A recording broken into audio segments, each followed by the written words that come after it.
Hi everyone and welcome to this tutorial on how to draw a excuse me, Masterwork flower. Now I wanted to talk about the colours and shades that we're using today and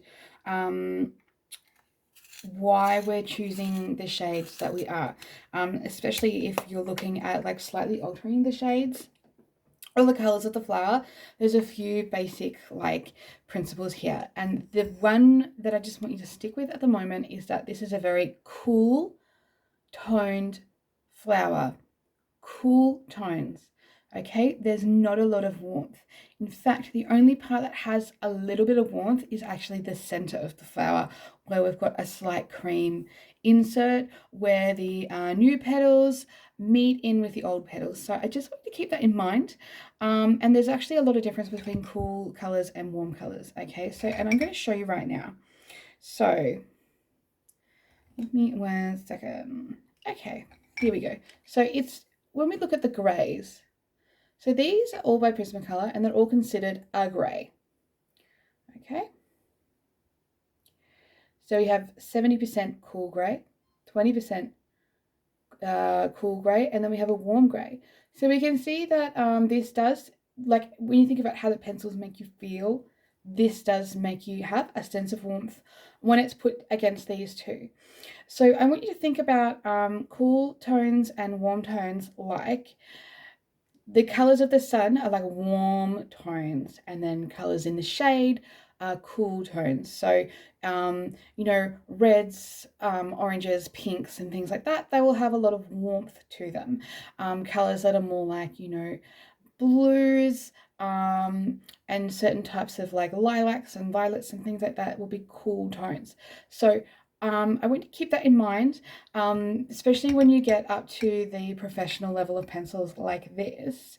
You will have a lot of variations in cool tones and warm tones within one particular color palette. So, for example, in the purples, these are all considered purple. I think I've got a really old purple violet in here.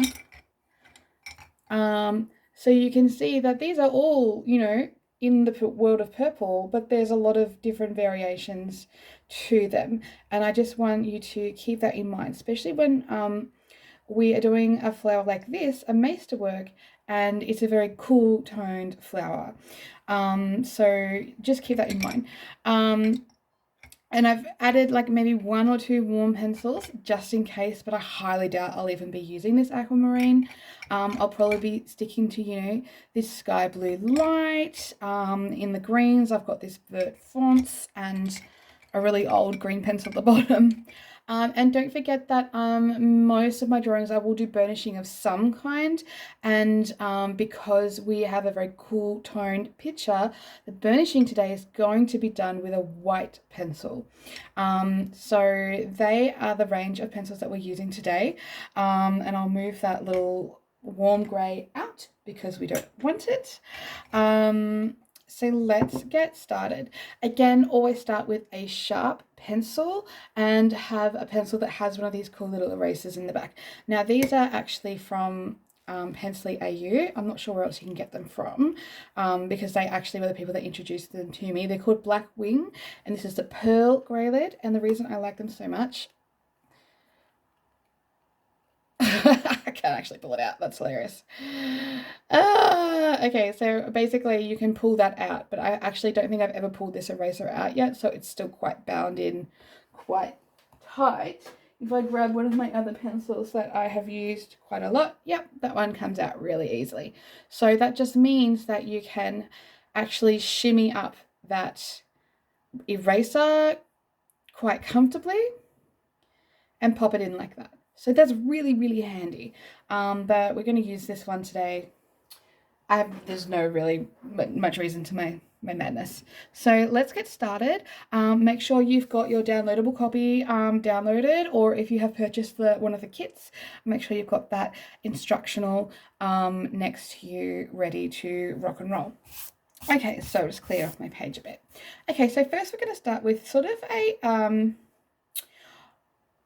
off the angle egg shape. So we start by, of course, making our 2 dots, 1, 2, and I've done them on an angle. So usually when I do my circles, they're up, straight and down, but this one's from the angle like this.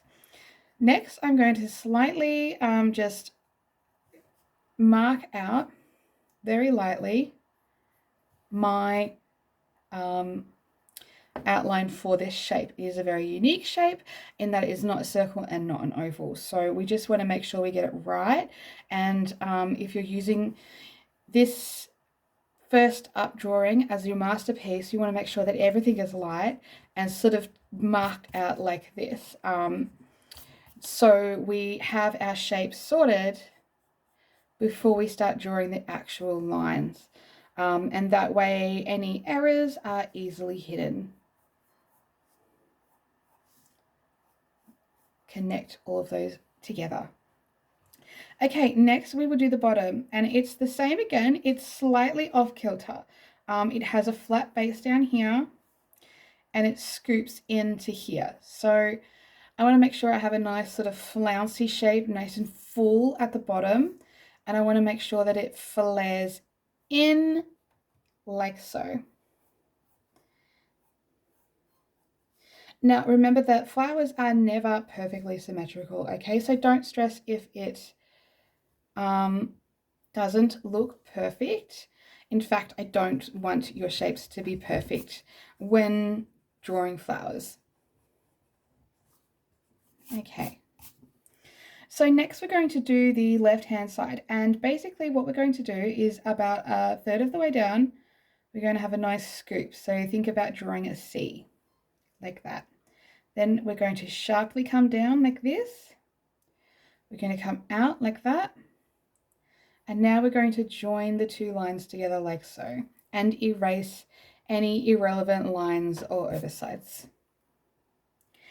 Next, we're going to draw a space here. So instead of looking at the shape that I'm drawing, I'm looking at the space that I would like to create, which is kind of like an open-ended teardrop, like so, looking at the space. This technique is called negative drawing, negative spacing. Next, I'm going to come up like this, and I'm looking at the angle of the space in between the shapes that I'm drawing. Then we're going to flatten that off a bit, like so. Bring it down past our curve and join it together.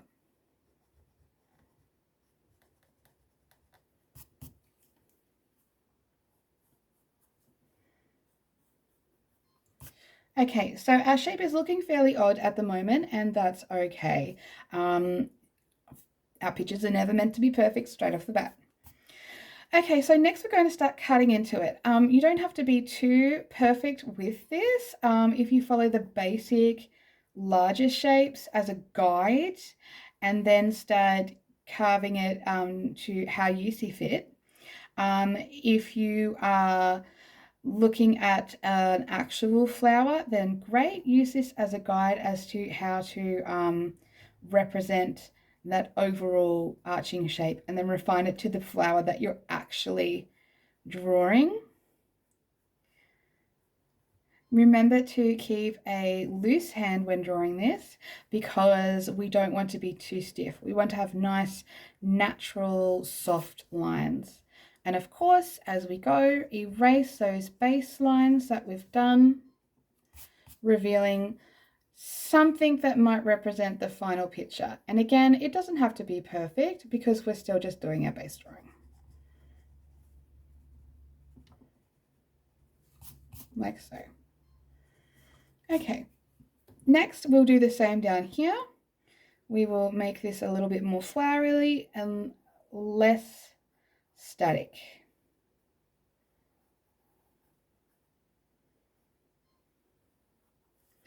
And then we will erase those base lines. Same out here. Sometimes we might be going slightly outside of our guidelines, and that's okay. Just remember that these are guidelines only. So don't punish yourself too hard if you're not following directly in conjunction with these baselines. Okay, we put them down as a guide so our picture is balanced and makes sense. Okay.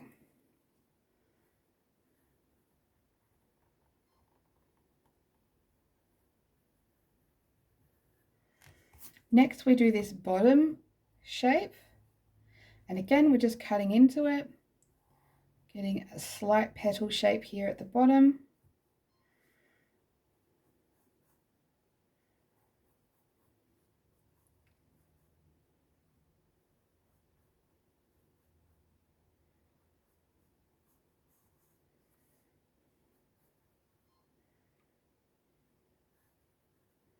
Like so. And then we erase the lines that are no longer relevant.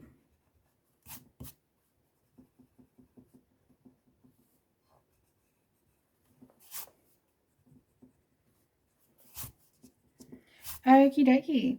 So now we're going to start working on the inside of these flowers, just like this. So we're adding in some flow lines to the flower.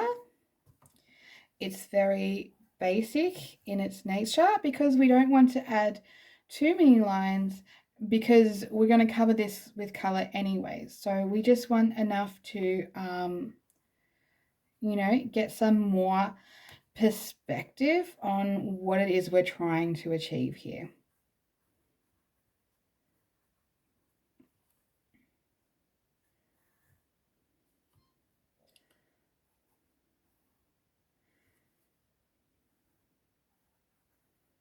Okay.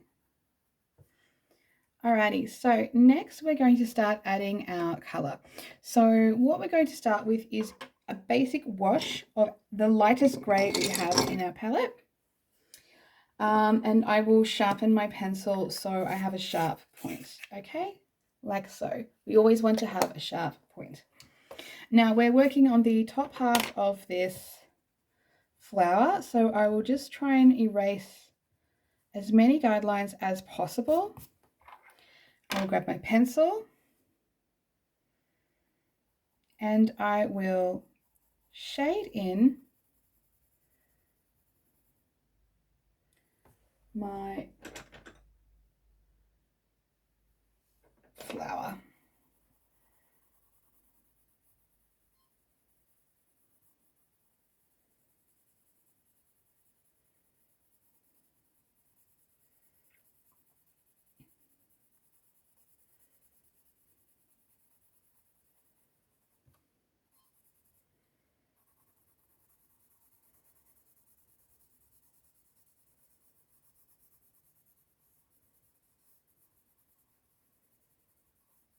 And we're just using the pencil on a 45-degree angle, and we are doing nice long sweeping motions and just trying to use the flat edge of that pencil so we can get a nice even tone across the top flower, top part of the flower, top petals. Okay.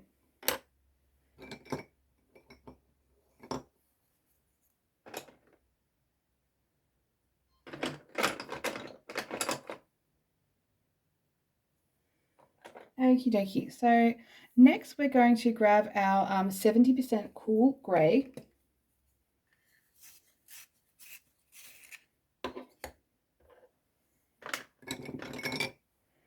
and our 20%. Okay. So we're going to start off with just doing some guidelines for where these petals are forming. And I'm using that 70%.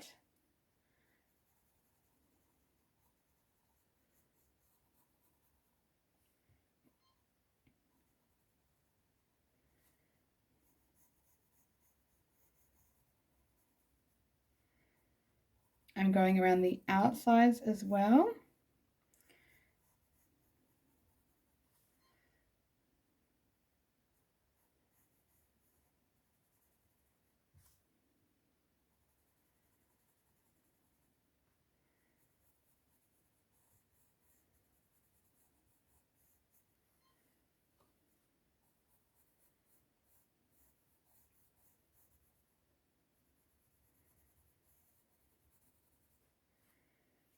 Now, when you're using the Prismacolor pencils, it's always good to note that I can always go over these and lighten or darken the tones of these pencils, and slightly modify the colors if I want to, depending on which shade I'm using, which color I'm using.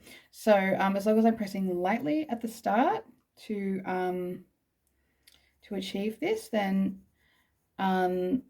yeah, we can always fix or remedy any issues. Okay. Next, I'm going to grab the 20% cool grey, and I'm going to start working this in as a mid-tone.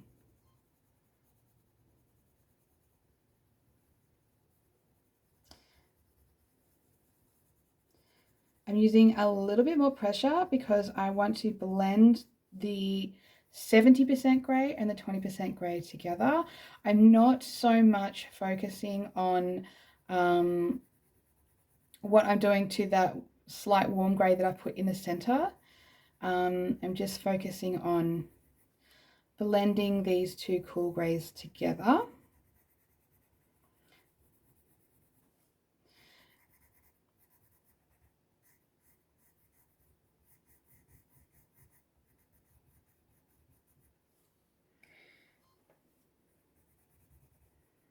Okay, so next I'm going to go back in with that cool grey and reinforce some of those lines. So we're having a good mix of the cool grey, the 20% cool grey, the 70% cool grey, and the blending of those two. And what you'll have is something that looks slightly more three-dimensional. So you want to make sure that you can see all three of those colours. The 70%, the 20%, and then the blend between the two. I'm trying now to find the tip of the pencil so I can leave, you know, a good amount of pencil on the page. And so I'm getting also some more crisp lines.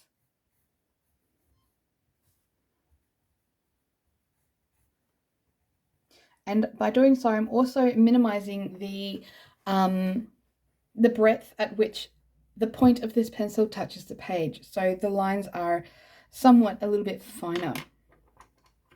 I'm going to just sweep over this area with a 45-degree angle on the flat edge with the 20% grey before I start burnishing this.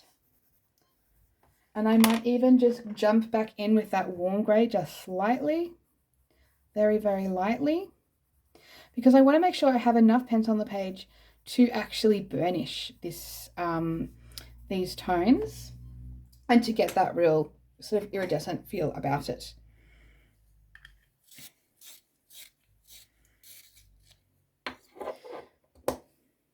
So we'll start over here,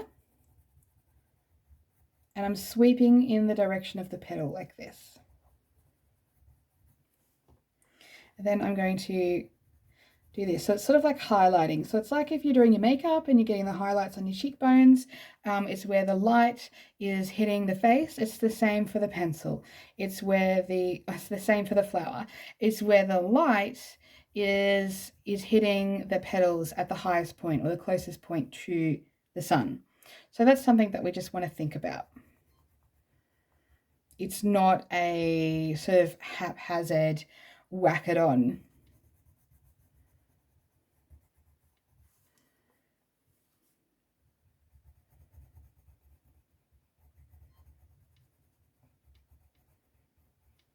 Okay.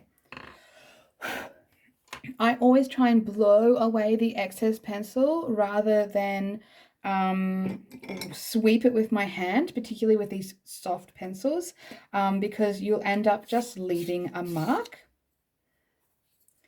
Okay, so now I have my sky blue, which is 1086, and I'm going to go in here next to the white and burnish in with this sky blue,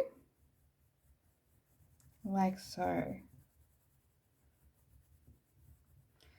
It's a great two-tone. I'm using quite a bit of pressure because this is, I want this to be my finishing effect. I want it to feel quite silky.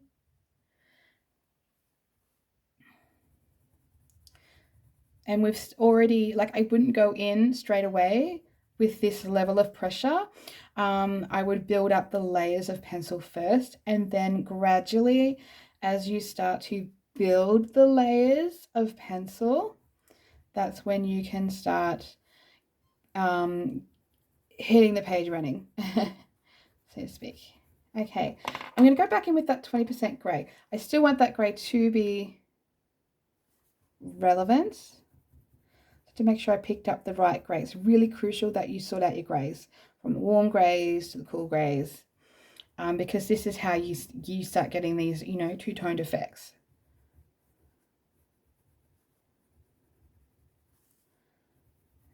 Dig it in there, there.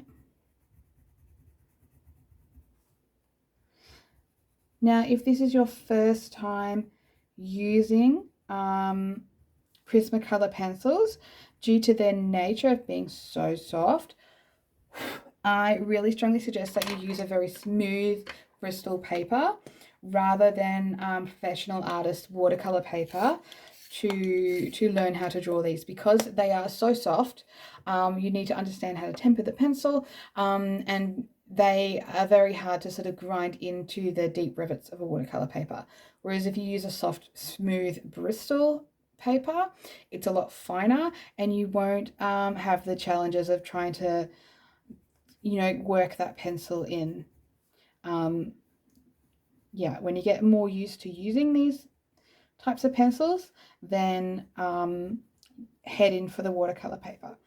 But yeah, watercolor paper is fairly expensive, and it's not something you want to waste money on while you're learning.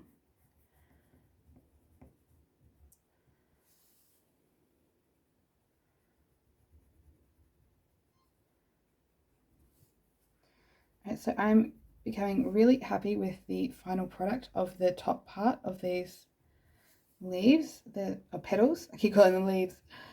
They're looking really good. Okay, so I would probably go in again with the burnishing of the white areas just one last time, just to really nail home those highlights.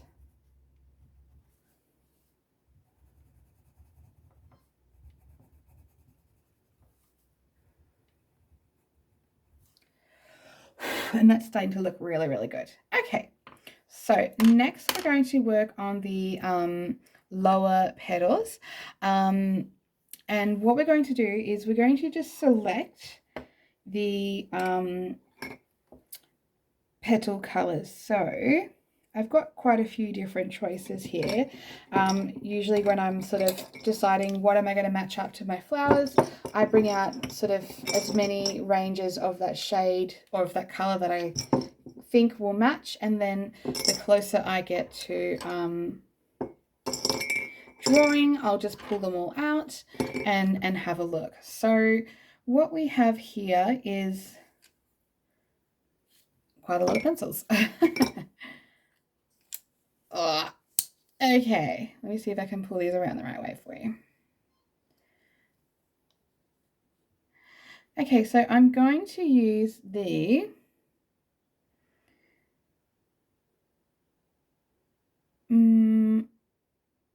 TC1008. I'm going to use the PC132, the PC933, and then I'm also going to use, do I have two 1007s?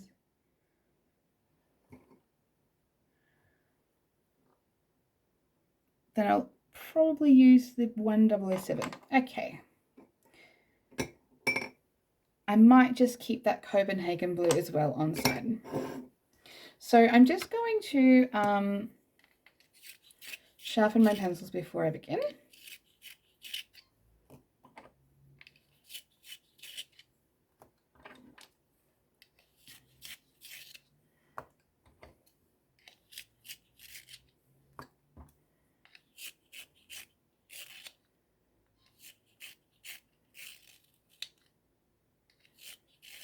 Alrighty, so let's get started. I'm going to start off with the, oh, can't see the 933. And I'm going to do basically just a quick sweep across the flower. Now, I want to have this looking quite lush and have a lot of movement to it. So this sweep that I'm doing, I'm trying to do it within the movement of the petal. I want to make sure that all my shading with the lower petals are in these long, luscious strokes that are in the direction that the petals are moving.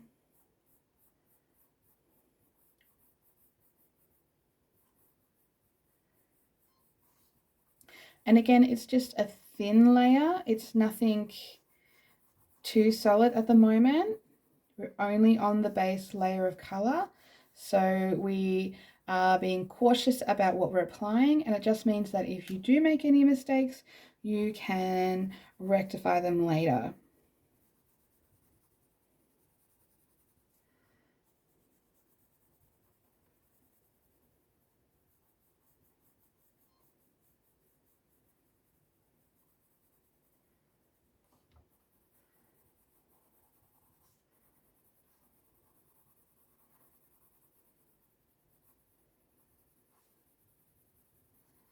Okay, so next up, I'm going to grab my Copenhagen blue and I'm going to start working around the edges that I think are the darker edges of these petals. And I'm just going around them like this. And then wherever I think that there will be a little ruffle, I will add in that ruffle.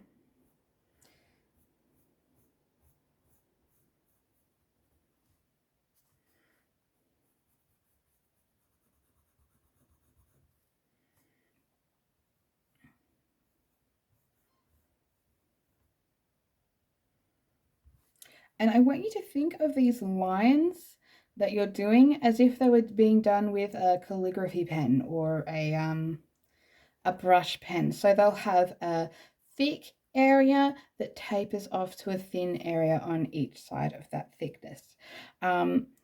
Because we want to have this nice, beautiful sort of sweeping feeling about the flower. So we want to have these beautiful little delicate lines to match in with what sort of vibe we're going with.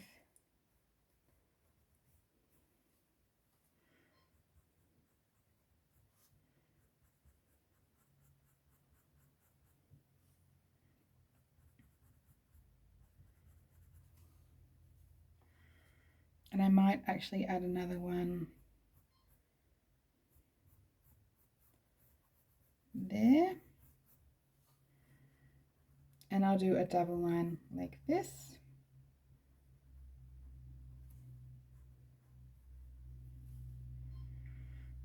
And we'll bring that right up. We'll do the same here. This is going to be the thicker part because it's more shadowed. So we'll make that fairly thick.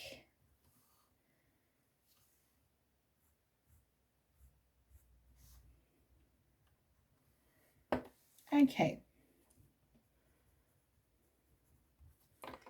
Next, I'm going to jump in with my lighter color, which is the violet. And we're going to just start filling in those gaps like so.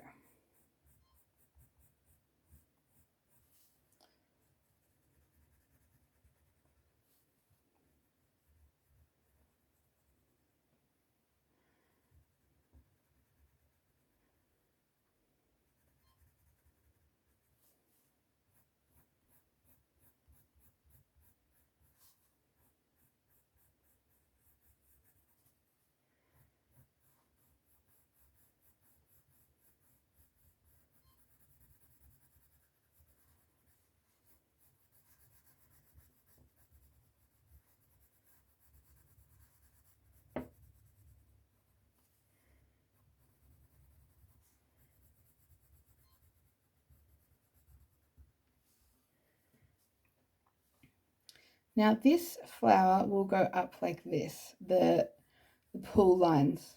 So they're coming up from this fold line down here, like so. And then it's falling down like this.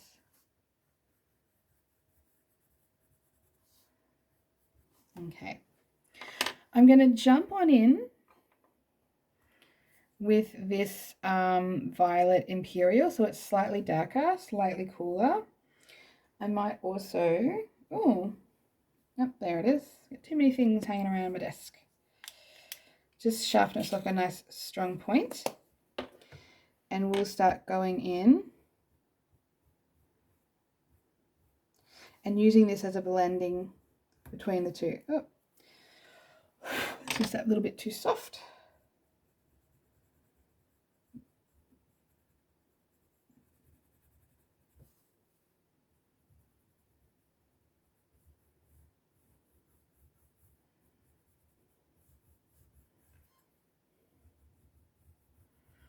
So I'm going over both the blue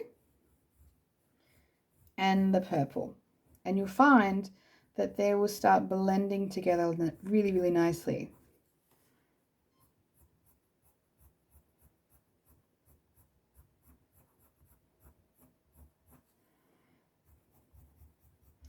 I'm starting to use that real flicking sort of technique just to try and add some more layers to this and add areas where it goes from light to dark. It's very much like a silky kind of fabric sort of flower, you know. It's got lots of little rivets in it. It's a very fine, delicate flower. Yeah.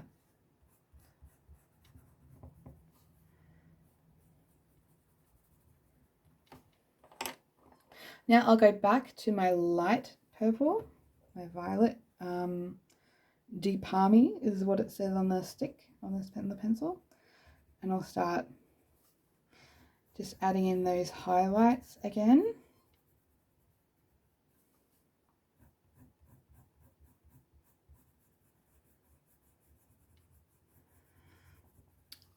And you'll see